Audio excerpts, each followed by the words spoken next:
OIA and our chairman, Shri Sanjay Bhattacharya, JSOIA 1 and CEO ICM, Shri Yogeshwar Sangwan, all our esteemed panelists who are being moderated by Dr. Nishi Madan, and officers from MEA, friends, colleagues, people who have joined from international organizations, various other government bodies, think tanks, research institutes. Everyone, welcome to this panel discussion. I'll now request Secretary CPV and OIA to make his welcome remarks. Thank you. Thank you, Surabhi. Can you all hear me? Yes, sir, we can.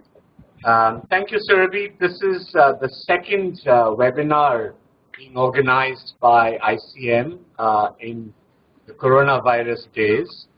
We had a wonderful session last time on the returnees from the Gulf, and one of the themes that came up over there was which are the sectors which will see good momentum that we can take into the post-corona period. And quite obviously, the healthcare sector is one of those. And so it's very appropriate that we are having this particular session at this time. I would really wish to thank you, Surabhi, for getting such an eminent group of panelists across. The contributions of such discussions are extremely important as we frame our policies and look towards the post-corona period, because the objective that we would wish to have is to take care of the best practices so that we can be ahead of the curve, to ensure that we can tap and figure out which are the potential areas where our people can do better and progress in those areas. So I'm very, very happy about this particular session. Well, on the healthcare sector, if I may just say a few introductory words, this is something that India has always excelled in, and Indian healthcare workers across the world have always had a very strong reputation. In fact, very soon after independence, we had seen the surge of Indian healthcare workers moving overseas.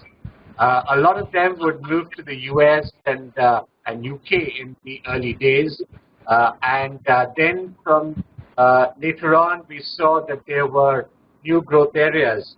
So in the past, we would see UK, US, Australia, Canada, where there would be a lot of people from the healthcare sector. And of late, we've seen that the Gulf has emerged as another area.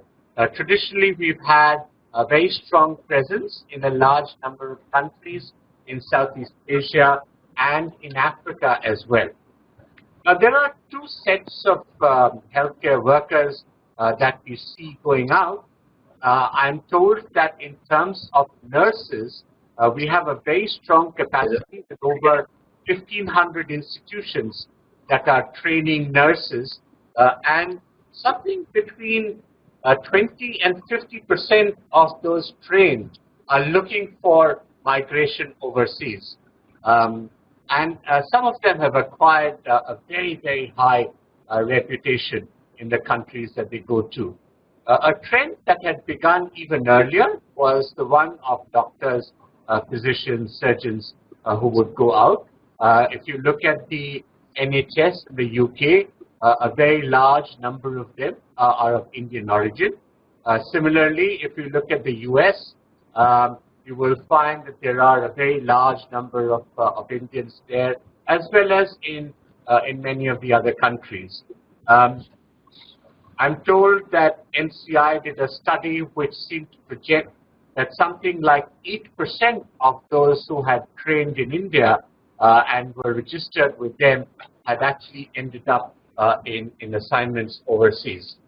So we have seen that we have a large pool outside. They are well appreciated.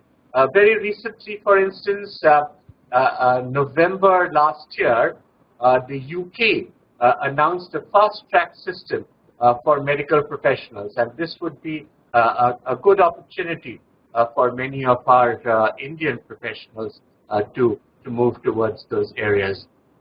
Within the country as well, we've seen there has been a greater coordination of efforts. NORCA has worked very hard, particularly on the nurses, as has Telangana Overseas. And I understand Telangana Overseas has concluded an agreement with the NHS of to become a health education provider and set up a base in Telangana. And of course, there are other agencies, including the Overseas Development and Employment Promotion Consultant, who also work very actively in some of these areas. Now, I see this not merely as a group of people who are going overseas and who are going overseas purely for economic reasons. But I think what this also provides us with is an opportunity for sharing or experiencing the practices that are in place in many of these other countries, sometimes bringing them back. We've seen a tendency in which many of the healthcare professionals who've been working overseas have actually come back to the country and have established a presence over here. And then this could also be one in which we could extend the cooperation to areas of pharma industry, the R&D. We've seen, for instance, that we have a very large vaccine production capability within the country. The R&D is often an input that comes from laboratories across the world. So when we look at the healthcare sector, we would like to expand this realm and see how we can have a coherent approach that is towards the entire infrastructure as well as the R&D facilities. I wanted to mention a few things about the current coronavirus pandemic and some of the things that have happened in the course of this with respect to the external sector. As you all probably know, India had sent its rapid response medical teams to Kuwait and also to Mauritius. We have currently an Indian naval ship with a medical facility on board, which is traveling in the Indian Ocean to cover Maldives, Mauritius, Seychelles, and Comoros.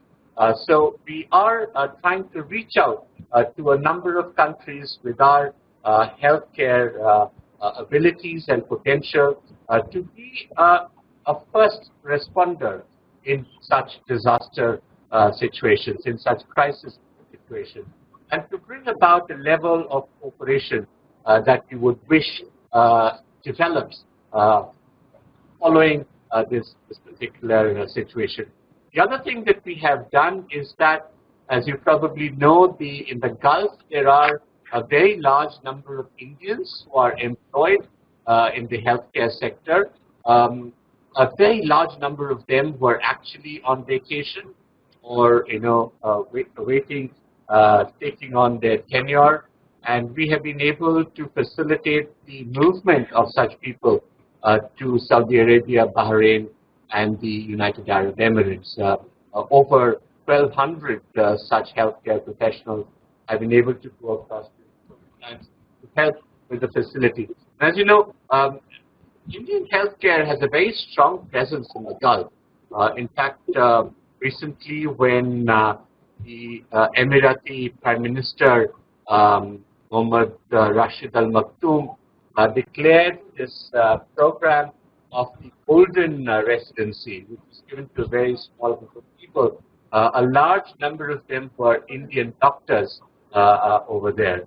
The other way in which India has reached out to the world during this pandemic has been in terms of supply of medicines.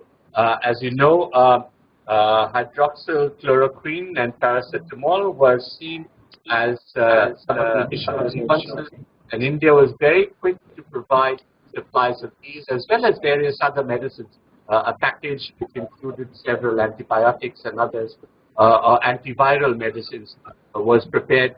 We've reached out to 32 countries in Africa, and we are reaching out to 8 more.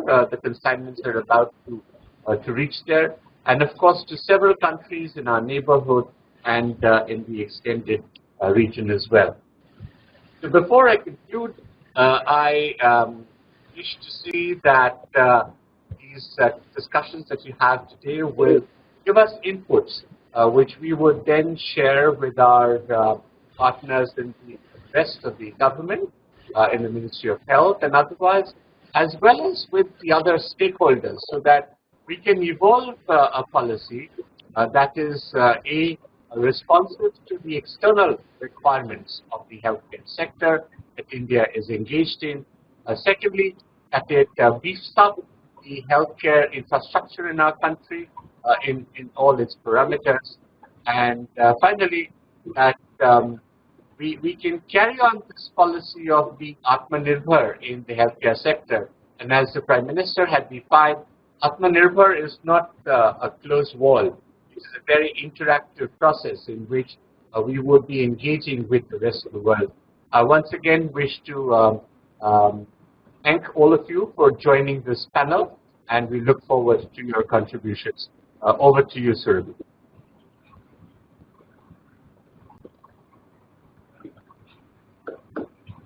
I would now request Dr. Nishi Madan to start the proceedings, and let's begin the panel discussion.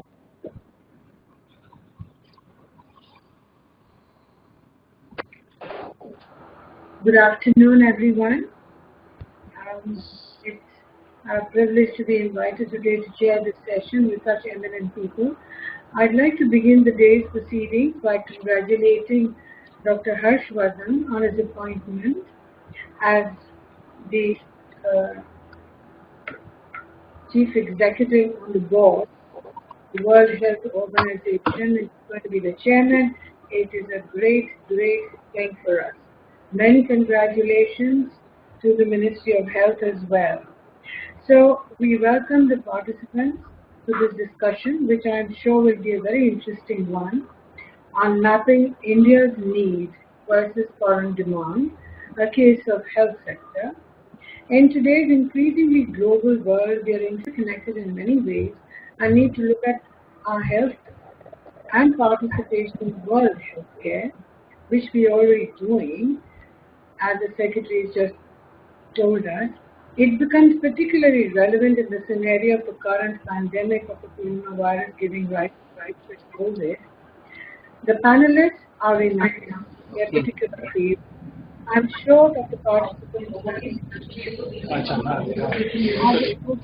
include Dr. Meera Singh,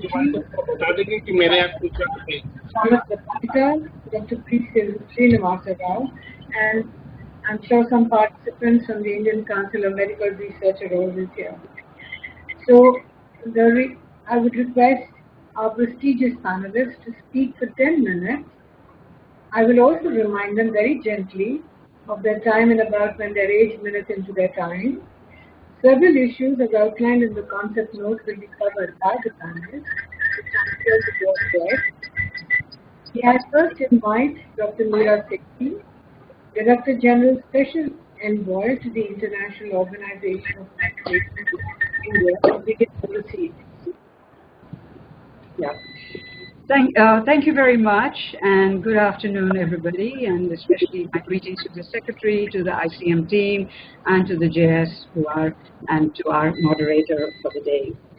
I think as somebody who's working in the international migration for over 30 years, I think I need to say at the outset that national healthcare systems worldwide have come under acute pressure with the COVID-19 pandemic. And never before has one seen the spread of any disease so fast and so far in an interconnected, globalized world. And never before has a movement of people been curtailed so drastically. I do not remember that. And never before have we seen the existing inequalities. You could look at inequalities within countries, within nations, but you see inequalities all along globally. So what we see is that mobility has become a defining feature of the COVID-19 pandemic. It is going to be a game changer for international migration. So addressing some of the questions that we were I'd like to highlight 3 key points. The first point is that India is today, as per the World Migration Report 2020, the largest sending country. It is number 1, and followed by Mexico, Russia, and China. India is also the largest source country for highly qualified professionals. Of course, we also have medium and low-skilled workers going out, but it has gained a lot of prominence, as the Secretary said, for highly skilled professionals. And also what is important is that it is the world's largest supplier of medical doctors and nurses. And when you look at the training institutions, what we have gained and acquired over the years, it's interesting to see that the registered medical colleges, when you look at from 86 in 1965 to 539 in 2019, with an annual intake of more than 6,700 students for the Bachelor of Medicine and Bachelors of Surgery. The story is quite the same when you look at the nurses. And as you rightly pointed out, the numbers of institutions offering nursing training has increased from 349 in 2005 to 1,831 in 2016. And despite such a large supply of trained workers, we do face imbalances within the country between the rural and the urban distribution of our medical health workers. So we see that in the urban sector, we have 78% of physicians who are concentrated in the urban areas, and only 27% of the qualified nurses are also found in the urban areas. And it's very interesting to know that 80% of our medical doctors are in the private sector, and whilst 50% of nurses opt for the public sector because it provides them the job security. And for the nursing in particular, I need to say that when you look at, there are a lot of disparities within states. For example, Bihar has 0.4% nurses and midwives for 10,000 population, whilst Kerala has 18.5. So we can continue with these numbers, but that's not the key point. What I'd like to highlight is that in a nutshell, despite the abundance of supply, India is unable to meet its demand internally and does have a critical shortfall of healthcare workers. You look at 3.3 qualified doctors and 3.1 nurses and midwives per 10,000 population, which is much below the World Health Organization benchmark of 22.8 doctors, etc. And of course, the push factors here are the lack of the low salaries, the lack of optimal working conditions, the lack of opportunities for professional development, as well as the bureaucratic delays, etc. And these make the health workers tend to look overseas. And on the other side, we have a high number of pull factors that are also attracting and trying to get our highly qualified professionals. So when you look at the OECD data, you see that around 69,000 Indian trained physicians worked in the United States, UK, Canada, and Australia. And this is equivalent to 6.6% of the number of doctors which are registered with the Indian Medical Council. Nearly 56,000 Indian trained nurses work in 4 countries, equivalent to about 3% of the registered nurses in India. Now in the US, when you look at the figures, 21% of our foreign trained doctors, this is the number for 2016, and which came from India, 21%, I repeat, and the rest are coming from Pakistan and from the Philippines, which are having a share of 6 and 5% respectively. In the UK, 32% of foreign trained doctors in 2017 are from India, followed by Pakistan, which is 11%. We also have doctors from African countries like Nigeria, Egypt, and South Africa. And when you look at the UK also, countries like Ireland, UK, Germany, Italy, Romania, Poland, You see smaller numbers, but you do find Indian doctors and nurses over there. And of course, not to forget the GCC countries where Saudi Arabia data is available, and you see that 57% of our nurses are migrating to the Gulf. So let's look at it, what's happening on the other side. So when you look at the global demand, it says that there's a demand for 80 million health workers globally, but only 65 million workers will be in the supply, which means that there will be a shortfall of 15 million health workers. Now, I must say, every data that I present to you today has to be taken with a pinch of salt, because you can look at different reports and you will find different projections. But there are several of these reports, and of course it is up to us to get the essence of what I'm trying to say here.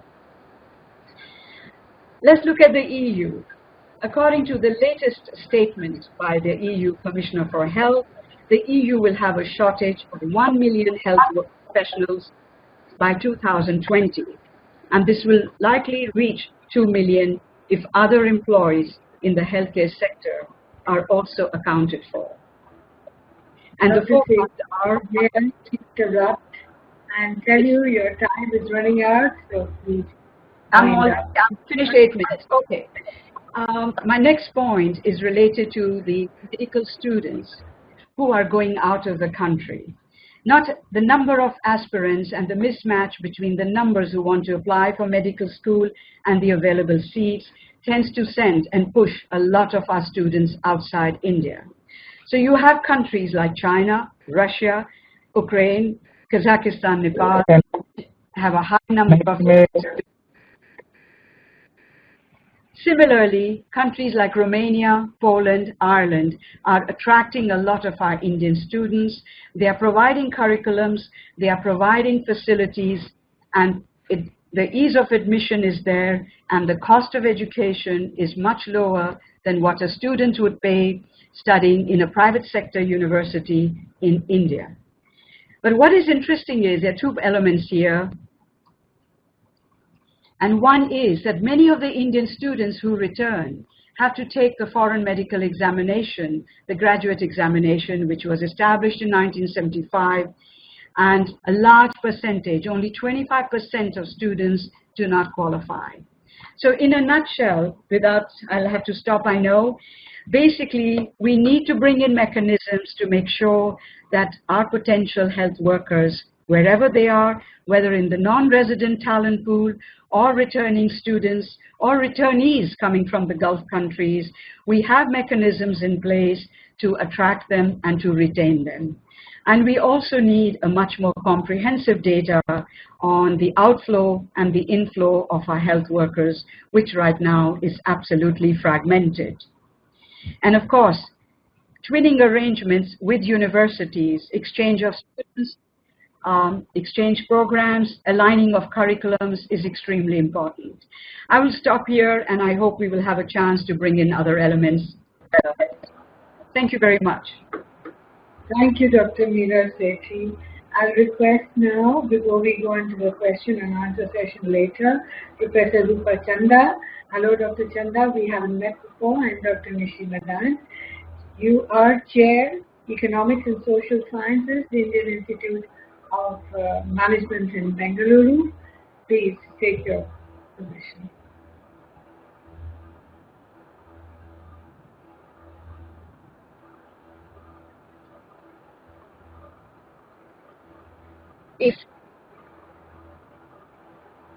Can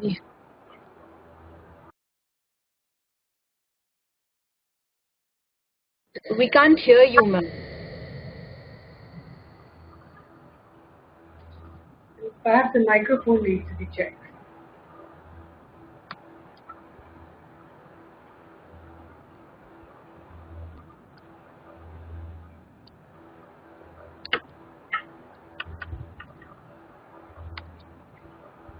Can you hear me now?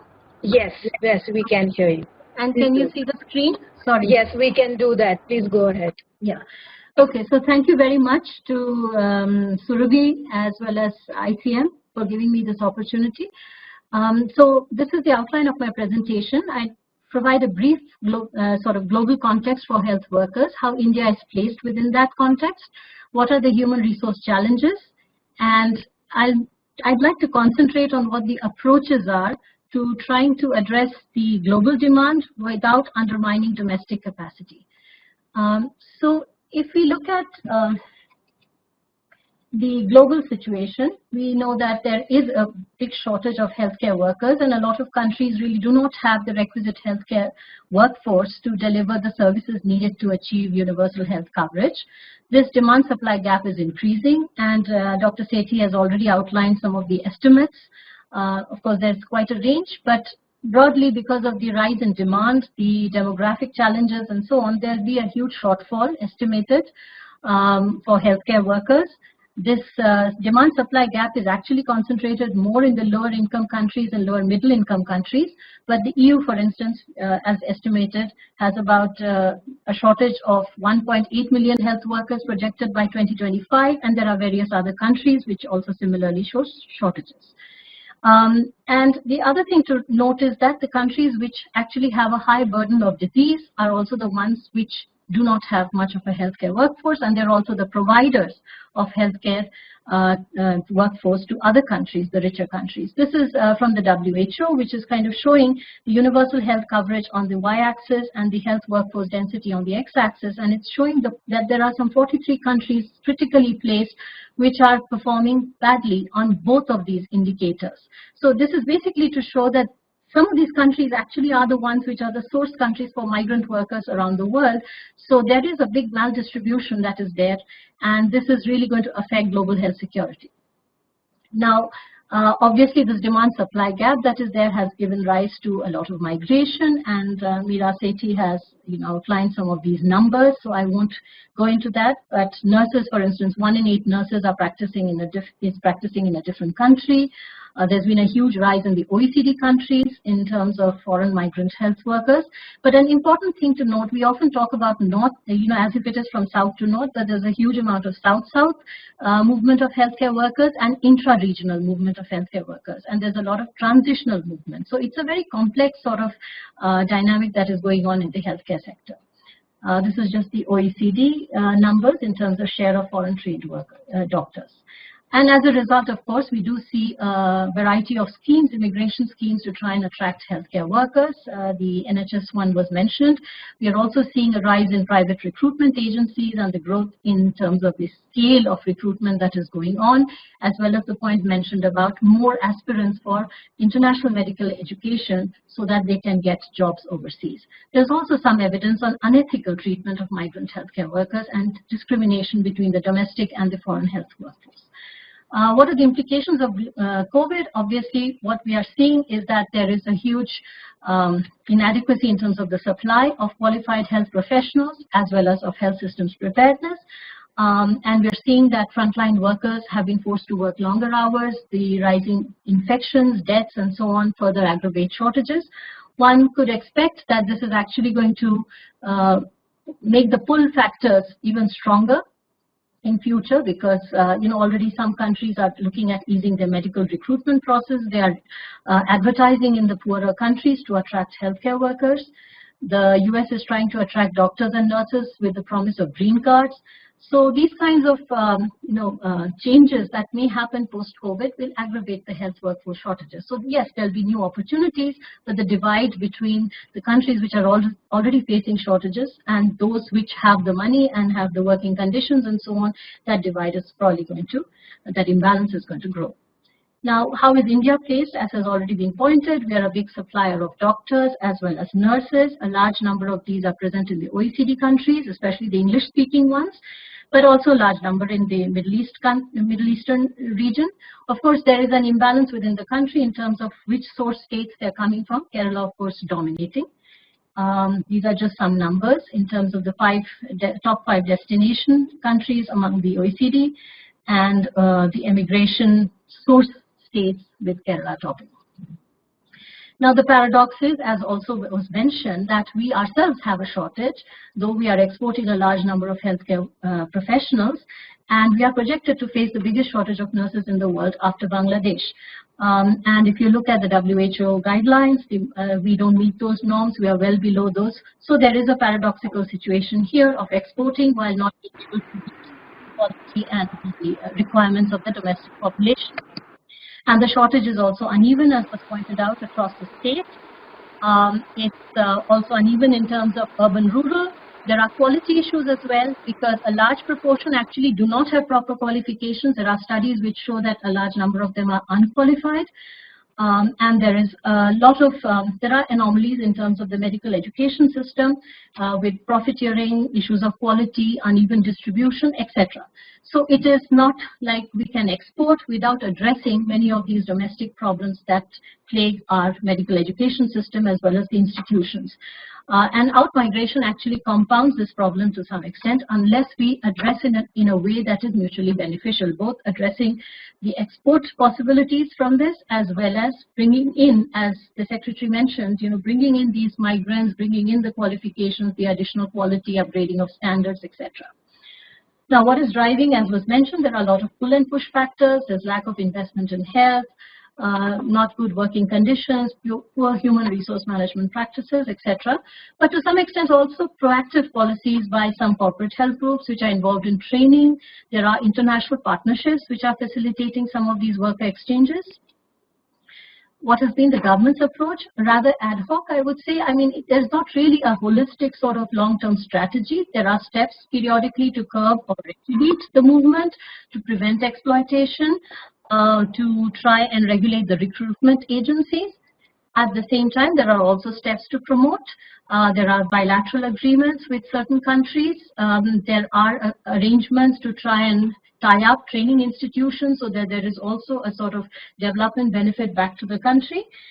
And then there are discussions on mutual recognition agreements, visa facilitation, and so on in the context of various trade agreements. So there is a bit of a piecemeal approach across a variety of different types of agreements under bilateral, under health-specific, under trade. Again, what's the impact of COVID on this? One would expect only the demand to rise, as I said, and of course we know that many Indian nurses and doctors are actually out there in other countries addressing this problem. COVID has aggravated the pre-existing shortage and would probably accentuate the pull and push forces.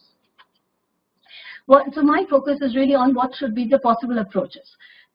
So if we look at this growing demand and supply gap, as well as the opportunities that arise in the global market, what really is clear is that one has to look at the workforce as the global public good.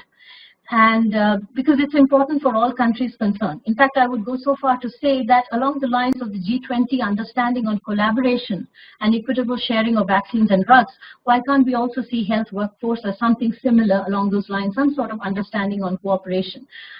Which means that you do need some sort of resource transfer arrangements, not necessarily in cash, but could be in many other ways, which could be training partnerships, skill development, but the partnership concept has to be ingrained in future agreements regarding health worker migration. And India needs to have a long-term strategic approach so that it is beneficial. You are able to exploit the opportunities that are out there, but you don't undermine your own domestic capacity. So migration management, facilitation of. Now this could happen at various levels. It could happen at the organizational level between institutions. It can happen through domestic policies, and it could also happen through international arrangements, which could be bilateral, regional, and multilateral. And the important thing to recognize is all of this has to be consistent. It has to be coherent. So I would say that the international arrangements, the multilateral codes and conventions that exist have to underpin the domestic policies. They have to be embedded as principles within the domestic policies. So what do I mean by that? If you look at organizational strategies, for instance, twinning arrangements. So hospitals in source and destination countries can develop the links. So there could be staff exchanges, there can be educational support arrangements. But as I said, these cannot be standalone. They have to be underpinned by the domestic strategy. They have to be underpinned by the international principles and guidelines. In domestic policies, certainly restrictions don't work well when the basic incentives remain. So what does the focus have to be? On increasing the supply of quality health workers, through improved training, augmenting the supply through supplementary cadre of health workers, retaining them, and incentivizing return and circular mobility.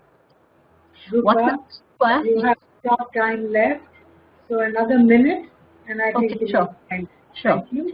So this will require career upgrading, partnerships, addressing issues of fees and exploitation, human resource practices, and I would say a very robust human resource health cell, which does a lot of the activities that I've outlined there on collection of data, assessing demand-supply gaps, as well as having a master plan for 25-year period.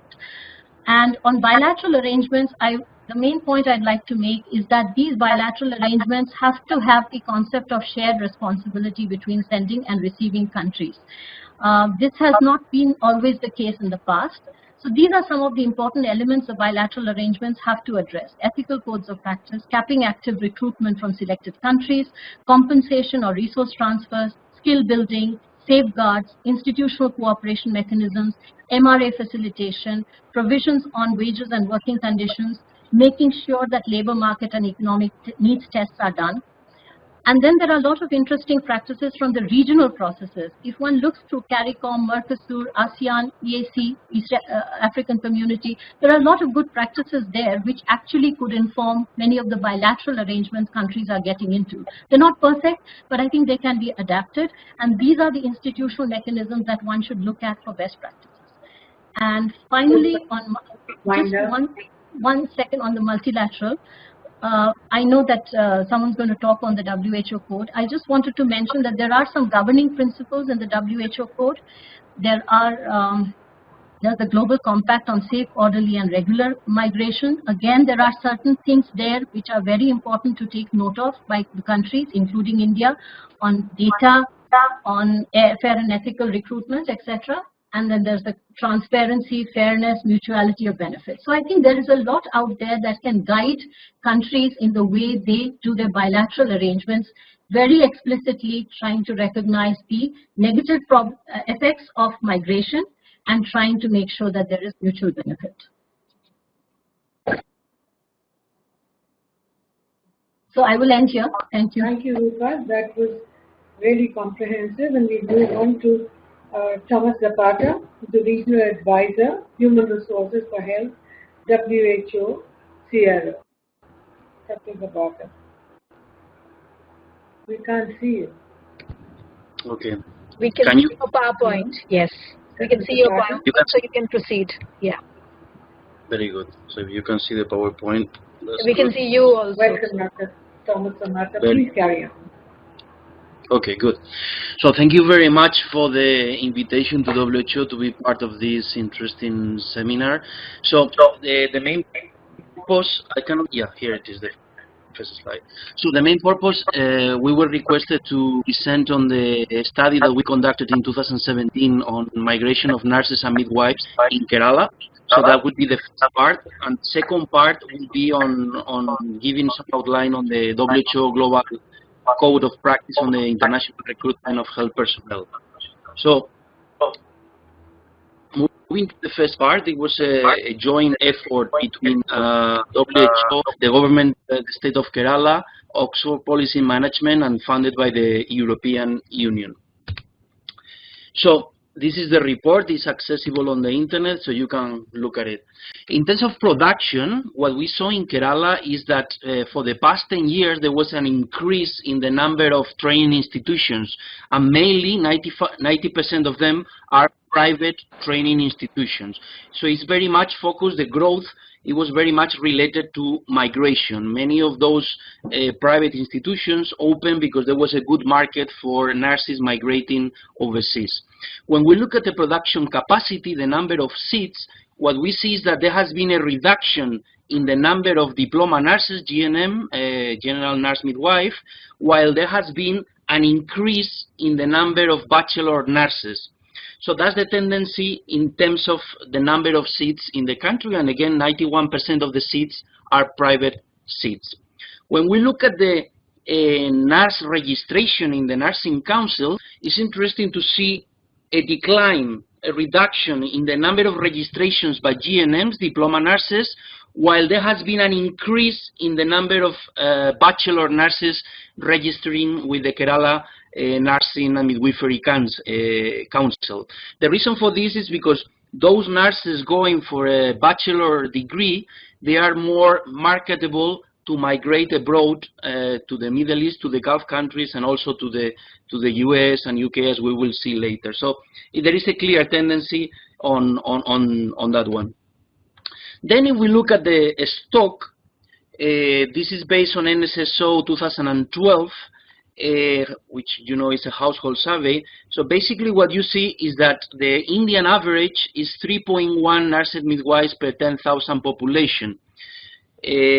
As I say, this is household survey, this is household data, self-reported, and it's very far, and this is very typical from council data. You know that basically we are overcounting those who have retired, those who are working out of the health labor sector. So anyway, this is household data. But what we see in Kerala is that density was 18.5 per 10,000. So it means that Kerala had 6 times higher density than the Indian national average. So in that sense, this is interesting because Kerala is a good example that they have quite a lot of nurses, and we will see later on if they need more or they don't need more. But it's kind of quite unique because it's the state in India at this point with the highest number according to the NSSO. So that's very different with the situation in UP, the situation in Chhattisgarh, situation in Bihar. So I think being India kind of a subcontinent, we need to be very specific of when we are talking about migration, which state we are talking about. So if we look at Kerala in terms of vacancies in the rural areas, we see that the vacancies are really low. Actually, there are no vacancies. However, if you look at many other states in India, you will find very high vacancy rates in the rural areas. So that's why I was referring that it was a very concrete example, the one of Kerala. And what is going on in the private sector in Kerala? We don't know, as we don't know in most of the states in India. It's kind of a black box that we don't have any data on that, and that's something for sure that we need to improve if we want to have a better understanding of the health labor market in the different states. So now we move to migration, and what we saw is that from 2005 to 2010, there was a significant, a very important decline in the migration in the nurses from Kerala migrating to the UK and to the US. You can see the big drop in those two. And where did they started going? The Gulf countries, as the Secretary mentioned in the introduction. So you see that only 3 countries in the Gulf represents 50% of those migrated nurses from Kerala: Saudi Arabia, Emirates, and Kuwait.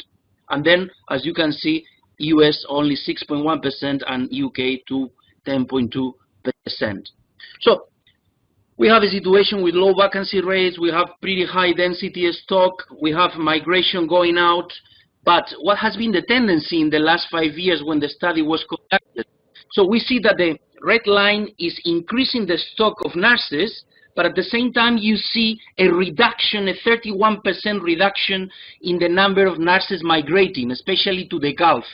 So this represents a problem for the state, because you have a situation, you are heading into a situation of oversupply of nurses. You have increasing stock, increasing production, with reducing overseas migration. So it means that more nurses are getting into trouble to get a job.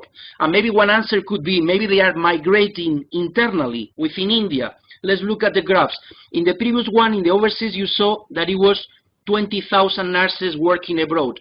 In this one, you see this green bar here is that only 3,000 nurses from Kerala are working in other states. So it means that the internal market is not as attractive as the external market for Kerala nurses. And when we look at where they are migrating, 86% of them, they are migrating to to Karnataka, Tamil Nadu, and Delhi, which basically they are not those states with shortages. So it means that oversupply of nurses in Kerala is not used to fill those shortages in those states with very high shortages, UP, Bihar, Chhattisgarh, or whatever. You see that those percentages are very low for those states. So then, as a conclusion, as I was saying before, increasing production, increasing stock, reducing migration, overseas migration, with low internal migration, that's a risk for oversupply. So in that sense, the health secretary, we were working with him at the time. He signed a memorandum of understanding with the NHS to try to increase again the migration to the NHS. And we were also looking at what were the causes of this reduction in migration of nurses to the Middle East, to the Gulf countries. Some things we got is that the language for Filipino nurses was the soft skills and the language. The English was better than the Kerala nurses. So those are factors that we need to look at in that sense. And then we need to also look at the working conditions, internal working conditions. In that year we were conducting the study, there was a strike of nurses in Kerala, because basically there are a lot of nurses working in the private sector getting extremely low salaries, because they use working in the private sector as a trampoline to jump into foreign, to get experience, to travel abroad and work abroad. So the private companies take advantage to pay very low salaries. So there is a need of regulation at that sense, and probably exploring future markets. But as I say, this is the example of Kerala, which is the highest density. We need to take probably a completely different approach in other states by conducting health labor market analysis and better understanding what is the situation in terms of supply and demand. So let me now go quickly for the WHO Global Code of Practice. I think most of you are probably familiar with it. So it was approved in the World Health Assembly in 2010 after 6 years of tough negotiation between countries. And the main idea of the purpose is a voluntary code, so it means that it's not compulsory. So then the main idea is that this framework, this instrument, allows for the ethical recruitment of health personnel internationally. And I think the main idea of the code is a win-win-win situation. I mean, when we are talking about global mobility, I think we should be talking about a win situation for the source country in terms that they also benefited in terms of the health system and in terms of making sure that they are not taking out health workers from shortage states or countries. That's one. The second win is a win for the health worker, making sure that there is proper legal umbrella to make sure that they have working rights, and that to make sure that that process happens in a right way. And the third win is a win for the destination country. So that's why we are talking about win-win-win situation. I have to interrupt because you have another minute. Yes, very good. Thank you. Thank you very much. I will finish in 1 minute. So basically, it's about this win-win-win situation. And when signing the different bilateral agreements, I think we always have to have in mind this. And I think it was very well captured in the whole concept note that you have developed. How you balance the needs from the source country versus the needs in the destination country, and also the health worker. I think that's a component. And the code, as you see, is a safeguard for vulnerable countries. Every 3 years there is a round of reporting on the code. The latest one was in 2018. In our region, 9 out of 11 countries reporting on that. And this year there has been a technical expert advisory group to review the relevance and the effectiveness of the code. And India has been a very active part of it, also Indonesia from our region. So basically they have come out that the code is still very relevant, and it's increasingly relevant, but we need to improve in terms of the effectiveness and how we include the code into the national legislation. That it was also raised by Rupa before in that sense. And then I'm showing again the same slide. I'm not going to get into it, but you see the orange dot, that's India. So basically India is below the 44.5 threshold of doctors, nurses and midwives per 10,000 population. But since the Universal Health Coverage Index is above 50%, that's why India is out of the list of critical shortages, which is a problem when you are trying to sign a bilateral agreement with Germany, for example, because if you are part of these 43 countries or the 57 before in the 2006 report, according to the law in Germany, they cannot come up sign a bilateral agreement. So I think this is a big move for India to get out of the critical shortage list. And anyway, probably you can see later in the presentation different actions and the proliferation of bilateral agreements. So far is 150 bilateral agreements reported. Key issue again, mutual benefit and win-win situation in that sense. And then there is a equal mobility platform. And just 10 seconds. This is the last slide. I just finished.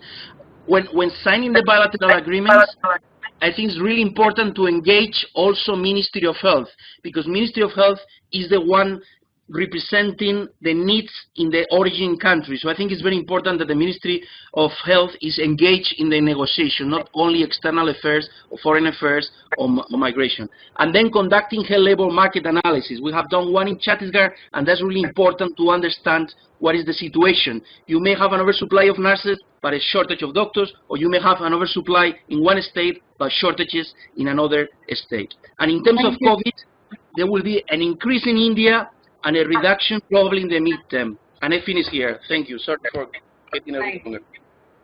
Thank you very much. And we leave some of the talk for some questions which will be raised by the participants. Thank you indeed. May I request Dr. P. Srinivasa Rao, the Chief Executive Officer of Apollo Medicine, to speak on the topic, please.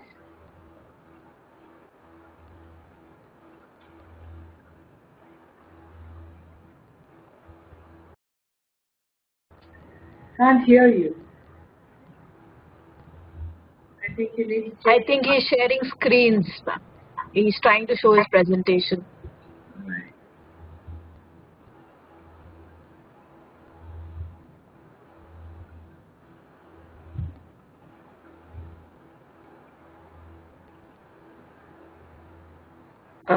Dr. Rao, can you start? Yes, I've just unmuted. I just wanted to share. Yeah, we can see your presentation. Yes, please. So I just wanted to present this slide first and then move on to my thoughts. Okay, so I think most of the speakers have spoken about the shortages. I think Dr. Meera has given a good insight into the shortages, and Rupa has given a great thoughts, and Dr. Thomas has also given his view from WHO. I just want to share that the opportunity areas, if you see, there are about 8 opportunity areas in healthcare where there is a possibility of migration of workers. But today, there are only 2 areas where the migration is happening. One is on the top of the pyramid. If you see the healthcare workforce as a pyramid, on the top you have super specialist doctors who are the DM and MCH qualified doctors in India. Then you have the MDMS, who are the specialist doctors. Then you have the MBBS doctors, who are the general practitioners, and the nurses. These are the 4 areas where there is a lot of migration happening now from India to the foreign countries. If you look at the bottom 3 areas, one is the healthcare management, then the allied health, paramedical, and support services. You see, India today has about 3.5 million support service workers and allied health workers, and the need is actually about 6.5 million. So the reason the allied health and paramedical workforce are unable to migrate is lack of recognition of each other degrees. Just like you have Indian Medical Council of India and Indian Nursing Council, which are being recognized as recognized degrees by WHO. The paramedical board degrees and the healthcare sector skill council degrees, which are being offered for allied health, currently there is no equivalency established between India and other countries. I think there is a need for a regulatory framework to start recognizing these paramedical and allied health education from India. So this is the point that I wanted to make. And the second, moving on to the next slide, I just want to share some experience that we had with UK. So we started a program called Global Learners Program. This is actually a program called Earn, Learn, Return. So the Healthcare Education England under the National Health Services has established a hub in India in Hyderabad at our office in Apollo MedSkill. So we had an Health Education England NHS office, and the objective of this office is to provide the opportunities to work in UK for Indian nurses. And the program is actually is called Work, Learn, Earn, Learn, Return program. So the nurses get an employment for 3 years in UK, and they will also get an opportunity to learn during that 3 years. Not just a work opportunity, but they also get certified in the area of their interest. And they return to India after 3 years. So the objectives are to gain international work experience. Then they get a certification from one of the NHS affiliated universities. They get an opportunity to earn a higher salary. They have an opportunity to pursue a higher education, and they return to India as a global nursing leader. So one of the advantages that we had is, because we had 78 hospitals spread across India, we could employ these nurses as the first batch of nurses which went 3 years ago. The 5 nurses who went have returned and have joined as nursing superintendents in some of our hospitals now. So because the return opportunities have to be provided, that's a critical thing. So this is the journey of a nurse.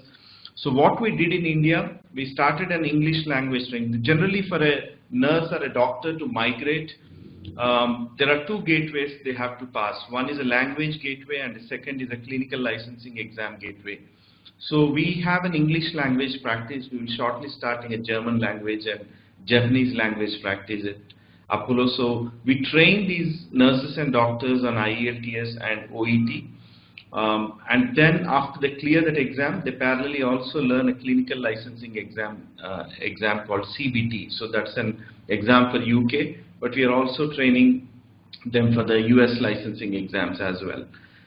So we also train them for OSCE, which is another clinical exam that the nurse has to clear after they land in UK.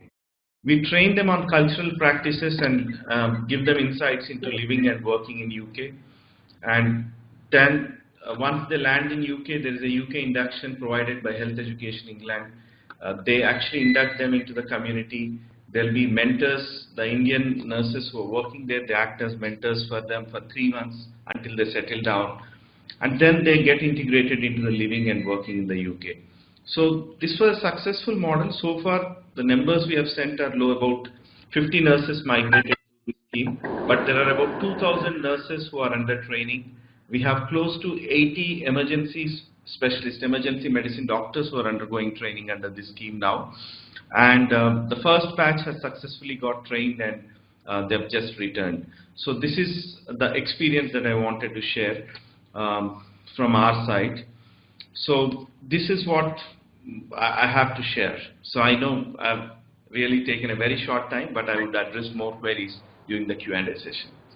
That is very interesting and very, very important to know that we have a system where we could train, retrain, and unlearn and learn again.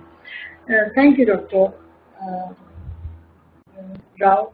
I appreciate that. Thank you. I just wanted to, as chairperson, perhaps take a little bit of imperative and give a little bit of my view from a teacher who's taught for about 40 years, over 40 years, in institutions in Delhi. So I just want to give you my feedback a little bit. When we keep sending our medical students to the private institutions for training, for learning, for admissions, we could consider very clearly strengthening our own medical colleges. I'm not talking about the All India Institute of Medical Sciences. That's a different level that we want, and that's a different lot of institutions. In fact, the All India Institute of Medical Sciences, where I have worked for 6 years, has just 50 undergraduate students. The Postgraduate Institute in Chandigarh has no undergraduate, and they have enormous potential. All these institutions can be strengthened, including the Sanjay Gandhi Postgraduate Institution, including every medical school. The problem has been, as I've seen during my course, is that some of the medical institutions in the country, in the college, have staff, the faculty, who partly does private practice. Now, what do we do about that? Can we stop them? If you try to stop them, I don't think it will be possible at this late stage. However, what we could do is that we could include additional faculty in these, and we have lots of medical colleges in the country which are old, which have a tremendous amount of real estate, which have laboratories which are ready, which may be modernized if we need to. And then these institutions could have a fresh number of faculty who are not permitted practicing, as is done in Delhi. In none of the institutions in Delhi are we allowed any private practice, and we get what is called a non-practicing allowance. This would help us increase our seats within India. Why do we need our medical graduates to go out to learn? We have very good teachers. We could involve some of the retired teachers.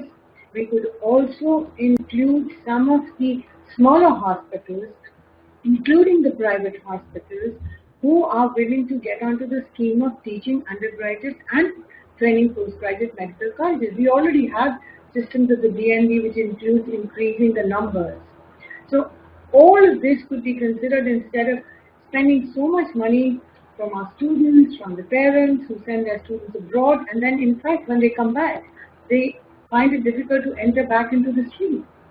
So this is only to pass a remark about what I think we could do to increase our own seats, which have increased in the last few years. However, the faculty have not increased. So we need to increase the faculty.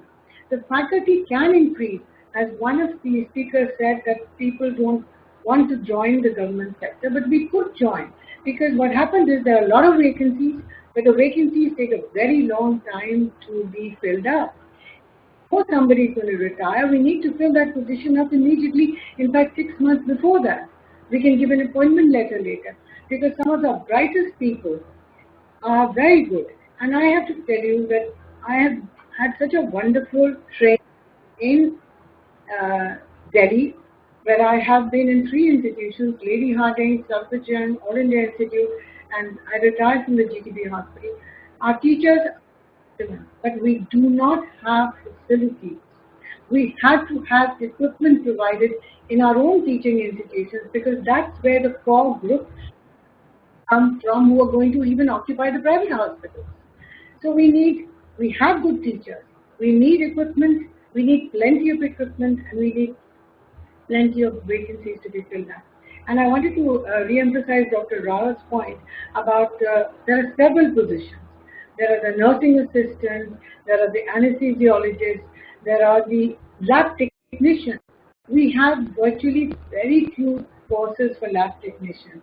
And laboratory technicians are very, very important in today's day and time to be well trained, provide the kind of service which we find in the NHS and whatever. The technicians there are highly qualified, and they can almost replace the doctor. So I would like to request now, because I believe Dr. Babu is here from the Indian Council of Medical Research, whether he would like to join in and give some opinion. Dr. Babu of the Indian Council of Medical Research. Mr. Rajnikant.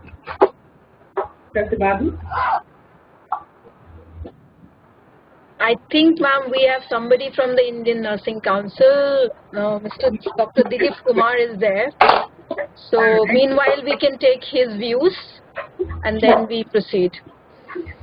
Certainly. Mr. Rajnikant.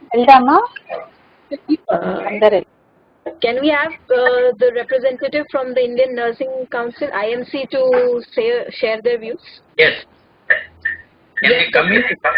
Yes, you can start, but please make your interventions short so that we can take as many questions. See, the one of the issue which the WHO, can you hear? Yes, we can hear you. The WHO made a study that the decrease in admission of the general nursing and increase of the admission of the BSc. That is the one of the definitely. Now we are in the process of making the single entry into nursing as per the National Health Policy of 2017. Now the Government of India has already taken a decision that all the schools of nursing will be upgraded into College of Nursing. The other, that's one way of going. And again, we have already had one MRA with the Singapore Nursing Board, Mutual Recognition Assessment, ours is the only regulatory body, would have the MRA with the Singapore Nursing Board. But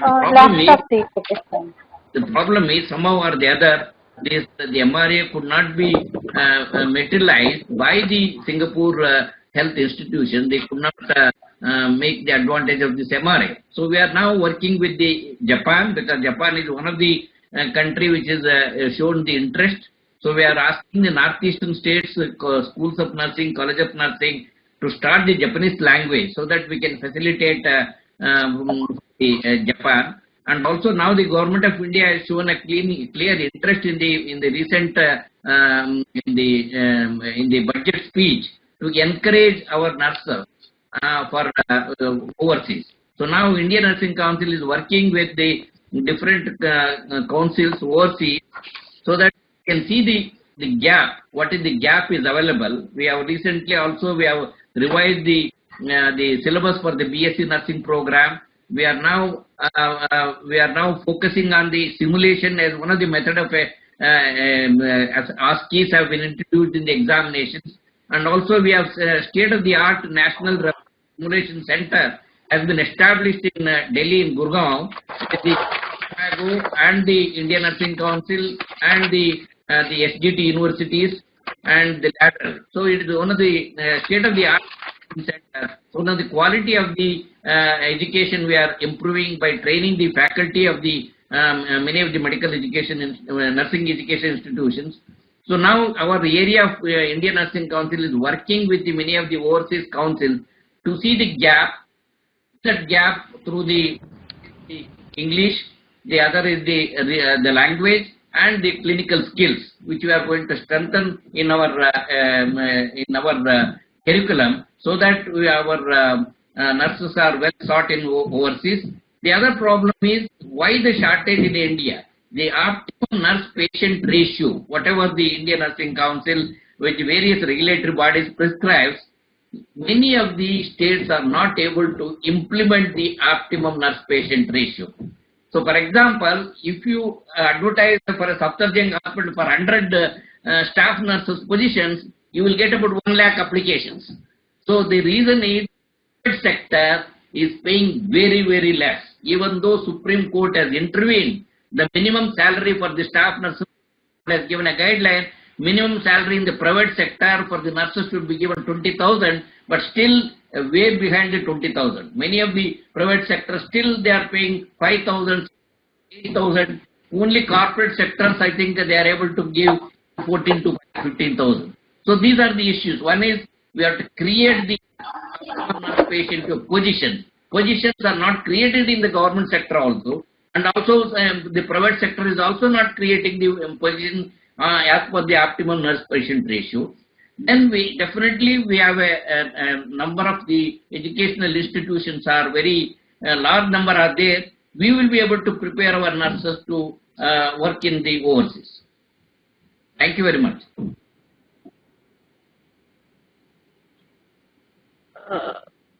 Ma'am, you are not audible to us.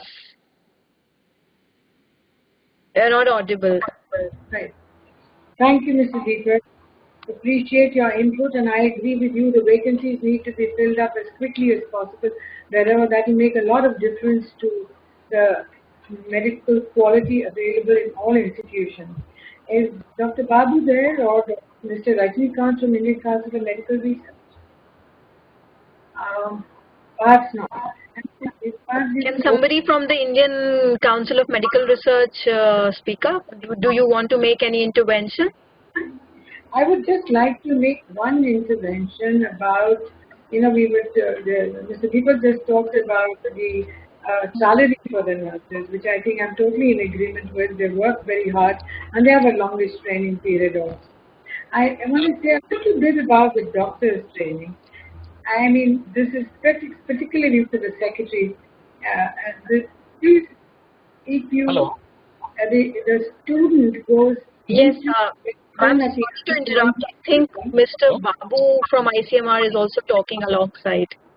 Oh, right. So, Mr. Babu can talk first.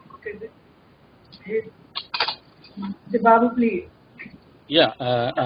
Good evening, everybody. I am very very much enlightened by all the speakers, the issue of migration of healthcare workers. Particularly in ICMR, in fact, we don't have much data on migration of healthcare workers, though we undertook several studies of general migration. So our concern is, particularly of ICMR, is to have create data on the migration of healthcare workers, because whatever we have till now is very fragmentary, as many of the speakers told. So I think if we group feel that we should have the data, a systematic data or national data on migration of healthcare workers, we could have some what you call framework for collecting this data. That is very important. Also, once we have data and we can understand what are the demands from our side and what could be our contribution for the international workforce, then we can what you call, based on this data as well as based on the needs and demands, we can develop some strategies for attraction and retention of the workforce for the country. Because meeting the local demand, our country's demand, is more important than anything else, what I see. I think, Mr. Babu, you touched upon data. We have PG Shamrit Lugun if he wants to make his intervention. Right.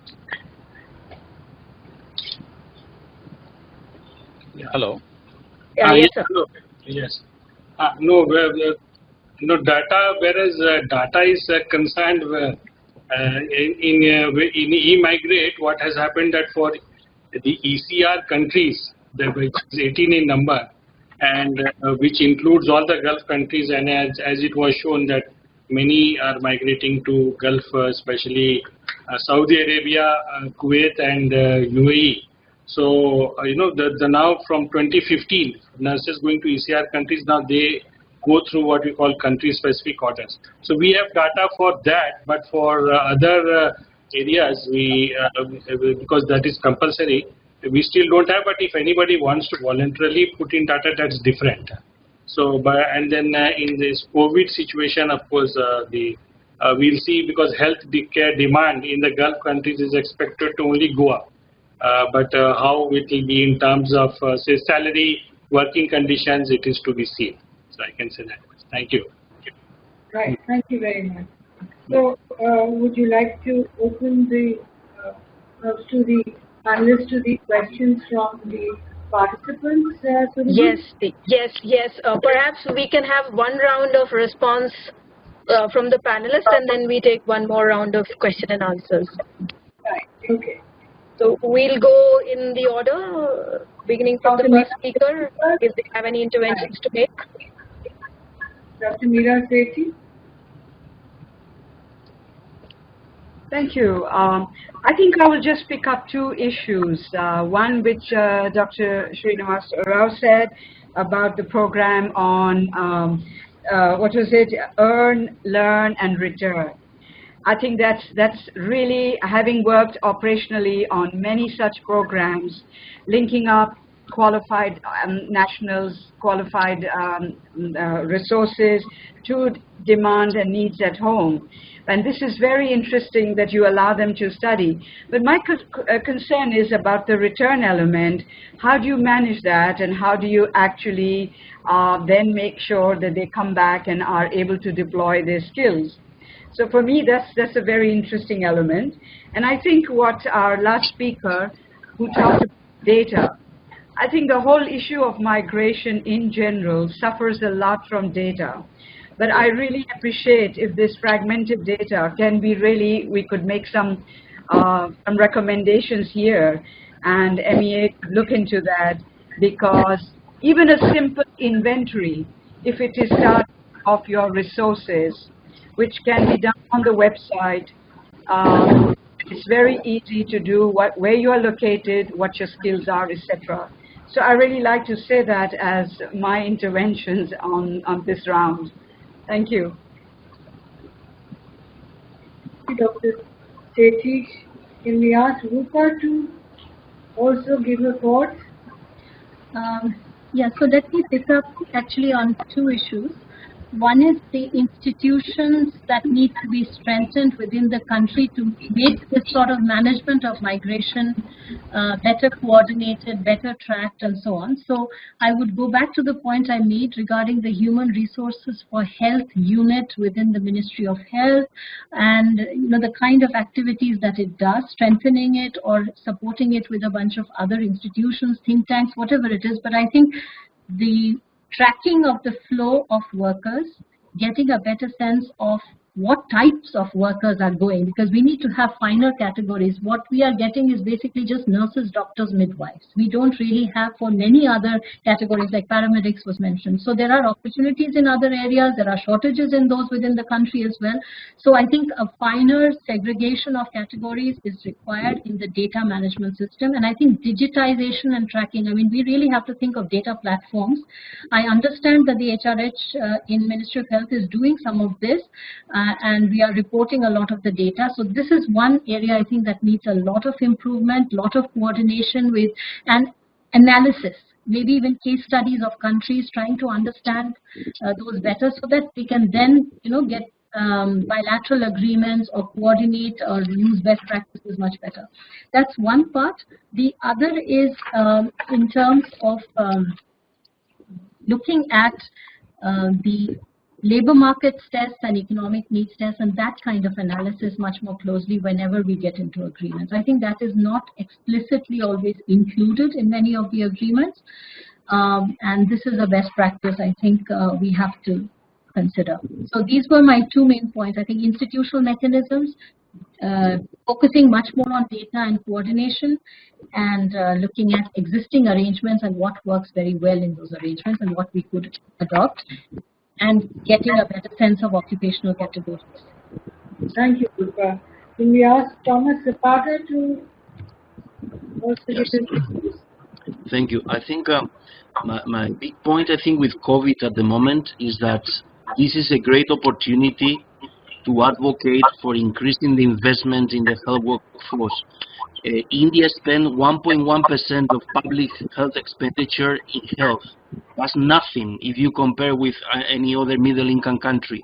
So I think this is a great window of opportunity now that health workers are really playing a critical role in providing COVID services to strengthen the health system and coming to a new normal. And the new normal has to be better than the old normal. So I think this is a great opportunity for all of us to really push to increase the demand, the working conditions, the salary, reducing the vacancy rates at the country level to balance a little bit this health labor market. So that's my first point. Second, I fully agree on the health labor market analysis, and I raised that issue. We need to better understand what is going on. And in order to do that, we need better data. We've been working with the HRH unit in the Ministry of Health. Now we have the National Health Workforce Accounts, but there is still a long way to go to reduce fragmentations, to see people, multi-stakeholder meeting. We organized with the Joint Secretary Medical Education a multi-stakeholder meeting. We need to sit on the table, all the different stakeholders, and work together and aligning processes and interoperability between systems to have a better understanding of the situation. I think I would. Thank you. Thank you. Thank you, Dr. Congress. Dr. Rao, would you like to comment? Yes, I want to give very quick 2 or 3 thoughts. The first is, I think we know that there is a demand in India and also there is a demand across the world for healthcare resources. So the world is clearly divided into the supplier countries and the demand countries, where the demand exists everywhere, but there are predominantly 4 or 5 supply countries for healthcare. And Dr. Meera has mentioned that India is one of the largest suppliers, and in fact the #1 country supplying healthcare resources, followed by Brazil and Philippines and few other countries. So I think we need to increase our throughput. The number of nurses that graduate from India, that can significantly rise. The number of doctors can significantly rise while we address our demand. If you look at the globe, the world, I think India is one of the few countries, I think about 4 or 5 countries, which has less number of postgraduate seats than the undergraduate seats. That means while there are about 60,000 students are graduating medicine, 60 or 70,000 are graduating medicine, only there are about 30,000 postgraduate seats out of the 13,000 are clinical postgraduate seats. On the contrary, if you take US, UK, across Europe, even in Russia, so why these countries are able to accommodate Indian students there? Because they have excess seats. Why are we not doing that? Possibly, I think that is one area, because we being a strong supplier, I think we need to increase our supply. That is one point. The second is we need to regulate our allied health education. So allied health education is totally unregulated today. There are only 8 states in India out of 29 which has got paramedical boards. The rest of the 21 states, small colleges mushroom and they start giving the lab technician, dialysis technician with a very substandard laboratory facilities. I think there's a need for improving the healthcare education infrastructure at allied health education level. Then this is the second point that I wanted to make. And third point to address Dr. Meera's observation on how do we bring these resources back, the return component, the earn, learn and return, how do we accommodate in Indian facilities? At this moment it is possible for us because we have about 78 hospitals with about 14,000 beds in India. But yes, it's challenging when we supply huge numbers and then we need to return everyone. So we have partnerships with hospitals in Middle East now. So they welcome nurses who have got experience in Europe. So that's what we are doing. We have tie-up with American Hospital in Dubai, with Aster Group. So that's our long-term plan. Yes, that's an interesting observation. We cannot bring everyone back to India and pay the salaries and match the salaries that they were getting in UK. Yeah, these are my points. Thank you. Thank you, Dr. Rao. I think, ma'am, we have some questions coming in the chat box to assist you. I'll just read them and maybe the speakers can take them up. So one of the questions that we have is, can the rationalization of processes like verification of documents help in increasing the number of migrants? Can a single window system reduce the time and effort in getting verification done?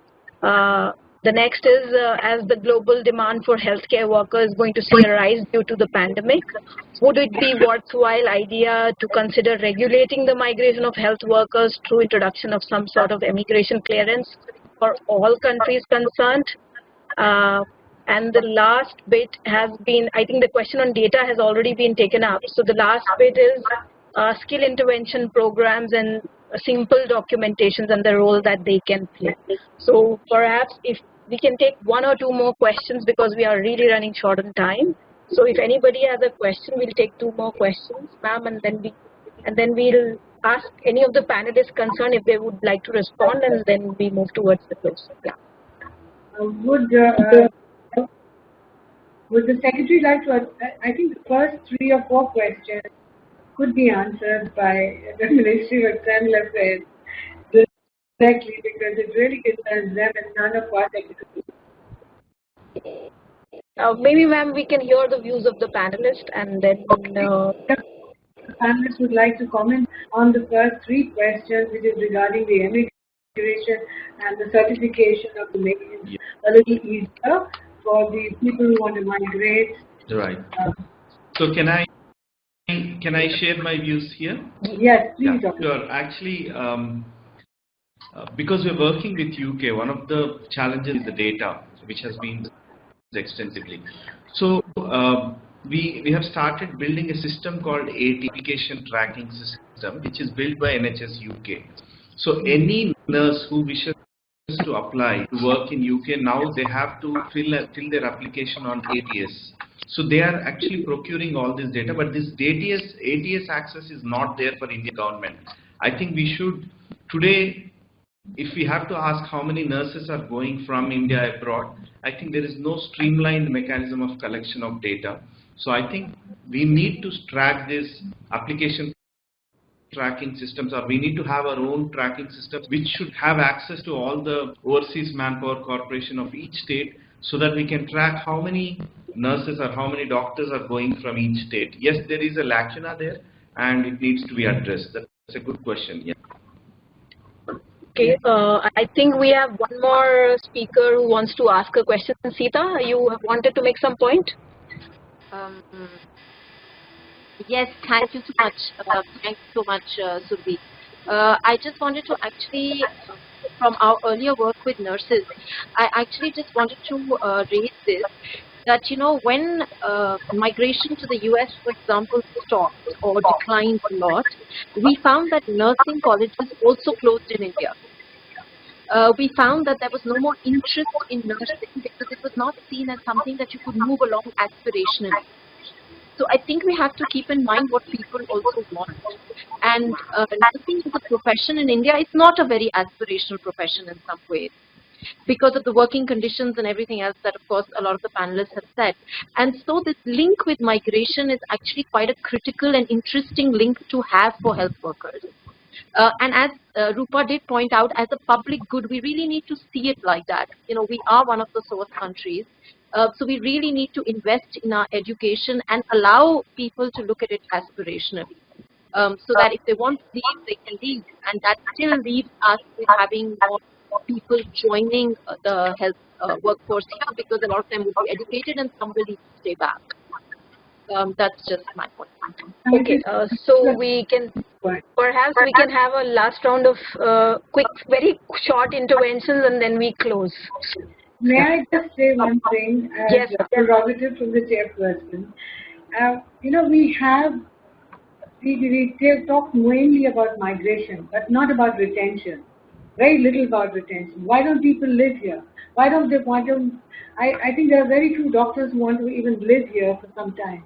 We are an older generation who lived, stayed, worked. Times are different, and times today are very different. We have to provide the medical graduates, forget post-graduation, even the graduates. We have to, once an undergraduate leaves the medical college, he's looking for a seat in postgraduate. As somebody said, there are very few seats in post-graduation. That's fair enough. But on the other hand, we have to provide lots of things to a doctor to want to stay here. Our hospitals are very inhospitable for a doctor. They're inhospitable for patients. They're inhospitable for nurses. So we have to first just give soap and water, cleanliness and goodness of health and a feeling in the hospitals in India. I'm talking about the government hospitals. I'm not talking about the private hospitals. Private hospitals cost a lot of money.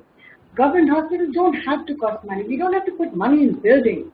We have to put money in people. And people have to be paid well. A doctor's gestational period, a doctor is nothing till he's about 30 years old.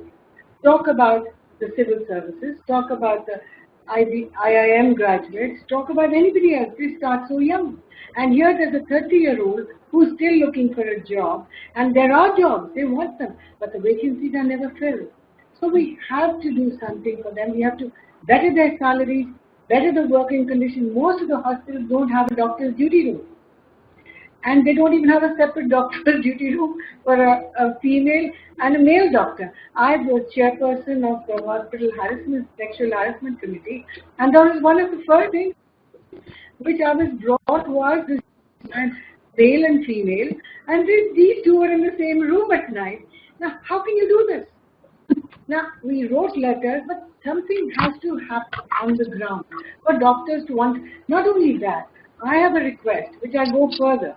Why would any young person want to become a doctor in India? The top people don't want to become doctors, but that's sad. So there are people who are at the middle level who would like to be. So we have, and everybody cannot sit for entrance exams. There are lots of people who are very good. So we have to keep that in mind, and not just the entrance examination, which helps us pick up people who will become good doctors, good nurses, good paramedics. There are lots of jobs available on the medical system if we put our minds to it. And that's all I wanted to say. Thank you. Okay. So very quickly, do any of the panelists have any interventions to make? Yes, let me. Very brief, Meera.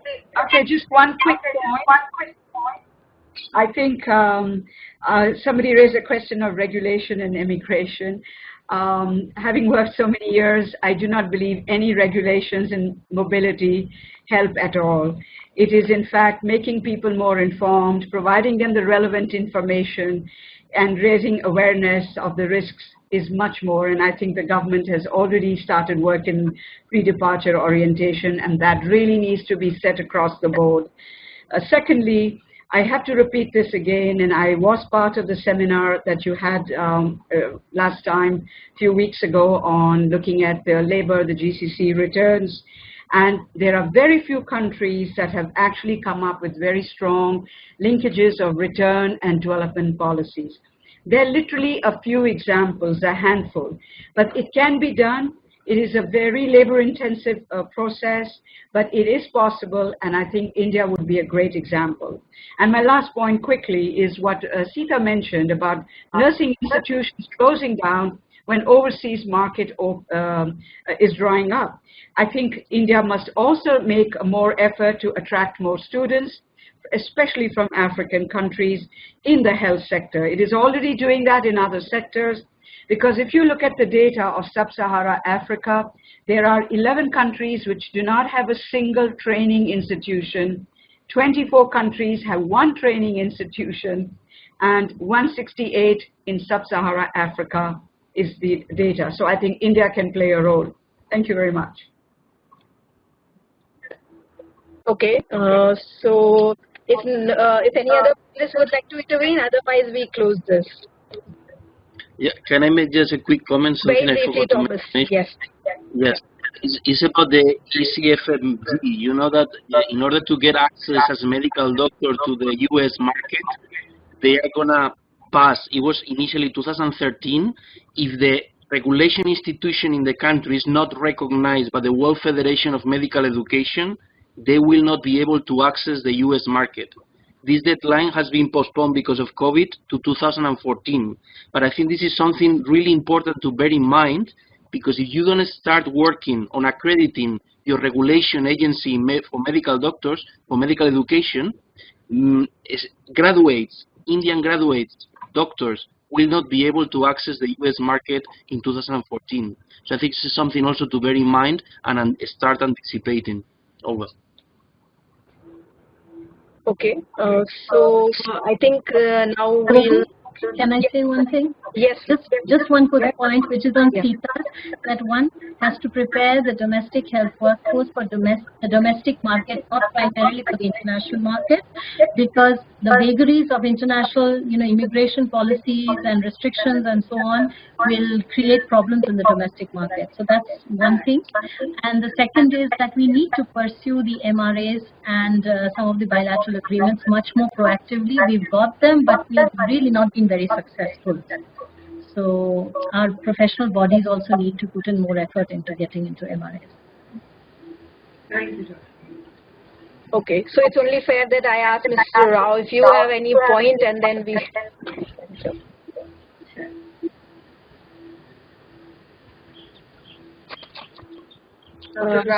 Yes, I'll ask our Joint Secretary, Shri Yogeshwar Sangwan, who will be making the vote of to get over. Thank you, Surabhi. So I thank distinguished panelists for making excellent presentations and making this panel discussion interesting. We discussed the intricacies of migration for another important sector that witnesses the movement of Indian workers in the healthcare sector. The discussion covered a range of topics, from the global trends, concerns about ethical recruitment of healthcare workers, and recruitment challenges. These deliberations hold critical relevance in light of the demand for healthcare workers across the globe. Going forward, how we manage foreign versus domestic demand for healthcare workers and professionals will be important in our battle against the COVID pandemic. As discussed by the panelists, there is a shortfall both globally and within India. The Government of India recognizes the vital importance of this sector, and in this way, we have been facilitating the mobility of healthcare workers both to and from India during the pandemic. India Center for Migration will keep organizing more such discussions every month on issues of relevance in the field of international migration. I once again thank all the experts who joined in this discussion today, and I look forward to your continued engagement with ICM in the future. And as some of the panelists pointed out, as far as migration policy is concerned, the general trend and the general thinking within Government of India is of minimum government, maximum governance. So it will not be, the idea is not to regulate, but to let it flow, have migration and mobility partnership agreements, etc. Thank you very much. Okay, so thank you everybody. We now close this discussion, and thank you to all of you who joined us today. Thank you so much. Thank you. Thanks. Thank you. Thank you. Thank you.